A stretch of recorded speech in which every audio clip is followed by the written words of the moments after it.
క్రమశిక్షణ, ధైర్యం, దేశభక్తి అనే విలువలతో జీవించిన ఆంధ్రకేసరి టంగుటూరి ప్రకాశం పంతులు స్ఫూర్తిని యువత ఆదర్శంగా తీసుకుని ముందుకు సాగాలని Rajamahendravaram city MLA Adireddy Srinivas, MLC Somu Veerraju పిలుపునిచ్చారు. నేటి యువత గంజాయి, మాదక ద్రవ్యాలు, అసంఘిక శక్తులకు పూర్తిగా దూరంగా ఉండి విద్యా, వ్యక్తిత్వ వికాసం, సమాజ సేవ వైపు అడుగులు వేయాలని వారు సూచించారు. క్రమశిక్షణ విజయానికి మూలమని ఆంధ్రకేసరి చూపిన ధైర్య సాహసాలు ప్రతి యువకుడికి స్ఫూర్తిదాయకమని పేర్కొన్నారు. ఈ కార్యక్రమంలో కూటమి నాయకులు, ఆంధ్రకేసరి యువజన సమితి సభ్యులు, కళాశాల అధ్యాపకులు, విద్యార్థులు, పోలీసులు తదితరులు పాల్గొన్నారు.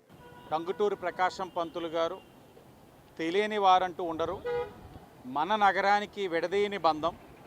మున్సిపల్ చైర్పర్సన్గా పనిచేస్తున్నారు. ఇక్కడే విద్యార్థి దశలో విద్యను అభ్యసించారు. తదుపరి ఉమ్మడి ఆంధ్రప్రదేశ్ రాష్ట్రానికి ముఖ్యమంత్రిగా, మెడ్రాస్ ప్రెసిడెన్సీకి ముఖ్యమంత్రిగా ఎదిగిన వ్యక్తి. అలాంటి మహనీయుడు ఒక పేరు మీద ఏదైతే ఆంధ్రకేసరి డిగ్రీ కాలేజ్ నామకరణం చేసి 60 సంవత్సరాలుగా విద్యాదాతగా ఉన్న విద్యా సంస్థ జూనియర్ కాలేజ్ ఉన్న ప్రాంతంలో ఆ మహనీయుడు ఒక విగ్రహాన్ని ఆవిష్కరించమని అనేక సందర్భాల్లో అభ్యర్థించిన గతంలో వైఎస్ఆర్సీపీ పాలకులు పట్టించుకోకుండా వారికి నచ్చిన విధంగా కప్పు శాసనాన్ని ఆవిష్కరించారు. నెగ్గిన వెంటనే మా నాయకులు అనేక సందర్భాల్లో చెప్పారు, కప్పు శాసనాన్ని ధ్వంసం చేసి అక్కడ పంతులు గారి విగ్రహాన్ని పెట్టండి అని. కానీ అది చేసిన మరుక్షణం వాళ్ళకి మనకి మధ్యన వ్యత్యాసం ఏముంటుందని ఆలోచించి ఈ రోజున ఆంధ్రకేసరి యువజన సమితి వారి యొక్క సహకారంతో వారిచ్చిన భూమిలో ఈ రోజున అధికారికంగా ఆ మహనీయుడు ఒక విగ్రహాన్ని ఆవిష్కరించాం. యువతరం అందరూ వచ్చి ఉన్నారు.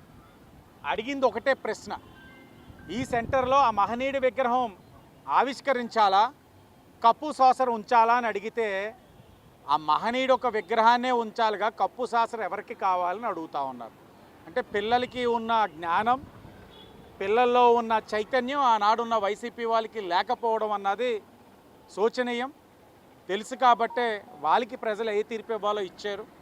బాధ్యతగా ముందుకెళ్తా ఉంది కూటమి ప్రభుత్వం. మహనీయుల్ని గౌరవిస్తూ ఉన్నాం. ఎక్కడ ఏం చేయాలో వాళ్ళందరికీ కూడా చేయాల్సిన కార్యక్రమాలు చేస్తూ ఉన్నాం. అలాగే మీ భద్రత మా బాధ్యత ద్వారా మహిళల పిల్లలు ఎక్కువ స్టూడెంట్స్లో మహిళలు ఎక్కువ ఉన్నారు. ఆడపిల్లల పట్ల మగపిల్లలు ఏ విధంగా ప్రవర్తించాలి, చట్టాలు ఏ విధంగా ఉన్నాయి, ఏ విధంగా చట్టాలు ఏదైనా చర్యలు ఉంటే వాళ్ళ భవిష్యత్తు ఏమవుతుంది అన్నది కూడా పోలీస్ డిపార్ట్మెంట్ వారి యొక్క సమక్షంలో ఈగిల్ టీం అందరూ కూడా వాళ్ళకి ఎడ్యుకేట్ చేయడం జరిగింది. ఇవన్నీ కూడా చేస్తూ వెళ్ళాలి, నిరంతర ప్రక్రియ. ఎందుకంటే ఈ ఏజ్లో వాళ్ళందరికీ తెలియచేయాల్సిన బాధ్యత పాలకుల పైన ఉంది. అవన్నీ కూడా ఒక్కొక్కటిగా చేసుకుంటూ వెళ్తా ఉన్నాం. మన శిక్షణ ఇది మనలో లోపిస్తుంది. ఏ దేశం అయితే క్రమశిక్షణ ఉంటుందో ఆ దేశాలు అభివృద్ధి చెందుతున్నాయి. మనకంటే దక్షిణాఫ్రికాలో ఉన్నవాళ్ళు కనీసం బండిని క్రాస్ చేయరు.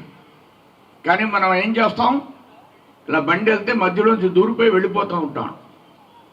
మన దేశం ఒక అద్భుతమైనటువంటి దేశం. ప్రపంచ దేశాలకి మార్గదర్శకత్వం వచ్చినటువంటి దేశం, డైరెక్షన్ ఇచ్చింది. మన దేశంలోనే టెక్సస్ యూనివర్సిటీకి వచ్చి ప్రపంచ దేశాల్లో ఉన్నవాళ్ళు చదువుకునేవారు. మీరందరూ గమనిస్తే ఎప్పుడో 5000 సంవత్సరాల కింద కట్టినటువంటి గుడులు, అనేక గుడులు. ఈ మధ్యన మోడీ గారు మహాబలిపురంలో చైనా వాళ్ళు వచ్చారు, చైనా అధ్యక్షుడు. ఆయన తీసుకెళ్ళి మహాబలిపురం చూపించాడు. మహాబలిపురం చూపిస్తే ఇది ఎన్ని సంవత్సరాలు అంటే 5000 సంవత్సరాలు అన్నారు.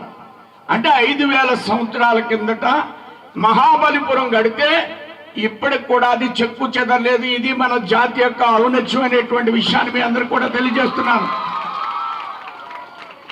అలాంటి దేశంలో మనం పుట్టాం.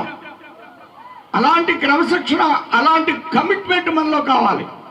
క్రమశిక్షణ ఉండి కమిట్మెంట్ ఉంటే మీరు ఎవరు ఐఏఎస్ ఆఫీసర్లు అవుతారు, ఎవరు డాక్టర్లు అవుతారు, మీ తల్లిదండ్రులను ఎంత ఆనందపరుస్తారు, మీరు అమెరికా వెళ్తే ఎంత ఆనందపరుస్తారు. ఇవన్నీ ఎందుకు చెప్పారు ఆఫీసర్లు? మనం వినాలి. మన దేశంలో చైనా మనకంటే 50 సంవత్సరాల ముందు ఉందన్నారు చాలామంది. అయితే చైనాలో వాళ్ళ ప్రధానమంత్రి చెప్పాడు ఏమనంటే శుక్రవారం ఎవరు కూడా మోటార్ సైకిల్ నడపడానికి వీల్లేదు, కార్లు నడపడానికి వీల్లేదు, అందరూ ట్రైన్లో ప్రయాణించండి అని చెప్పాడు. మన ప్రధానమంత్రికి సపోజ్ అలా చెప్పాడు అనుకోండి, మన ముఖ్యమంత్రి గారు మీరు యాక్సెప్ట్ చేస్తారా, అంగీకరిస్తారా? హెల్మెట్ పెట్టుకోమంటేనే పెట్టుకోవడం లేదు. ఒకరోజు మనం ఏదైనా సౌకర్యాన్ని కోల్పోవడానికి మనం అంగీకరిస్తామా? ఇలా చేస్తే మన దేశం అభివృద్ధి చెందుద్ది, ఇలా చేస్తే మీరందరూ అభివృద్ధి చెందుతారు. మీ అభివృద్ధే దేశ అభివృద్ధి, మీ అందరి యొక్క అభివృద్ధి దేశ అభివృద్ధి. మీ చదువు, మీ తల్లిదండ్రుల యొక్క భావాలు, దీన్ని అర్థం చేసుకోండి. ఏదో కాసేపు బీట్ కొడితే చాలా బాగుంటుంది. నేను ఇక్కడి నుంచి భీమవరం సైకిల్ మీద వెళ్ళేవాడిని డిగ్రీ చదువుతున్నప్పుడు. మీకు ఇంటర్మీడియట్లో బండి గుండిస్తున్నారు. వారానికి ఒకసారి భీమవరం సైకిల్ మీద వెళ్ళేవాడిని, అప్పుడప్పుడు నెలకు ఒకసారి. భీమవరంలో చదువుకున్నప్పుడు డిగ్రీ సైకిల్ మీదే ఉండేది. మీకు ఈవేళ చాలా సౌకర్యాలు వచ్చినాయి. మీరు అర్థం చేసుకోండి. సౌకర్యాలతో పాటు ఈ గంజాయి, ఆ మోటార్ సైకిల్ ఆ విధంగా నడిపితే హ్యాండిల్ గుండెల్లోంచి వెనక్కి వచ్చేస్తే అది ఆనందమా? అది ఆనందమా? క్రమశిక్షణ కోల్పోవడం అంటారు. ఇప్పుడు నేను ఆంధ్రకేసరి గారి గురించి చెప్తాను. ఆయన చెప్పారు.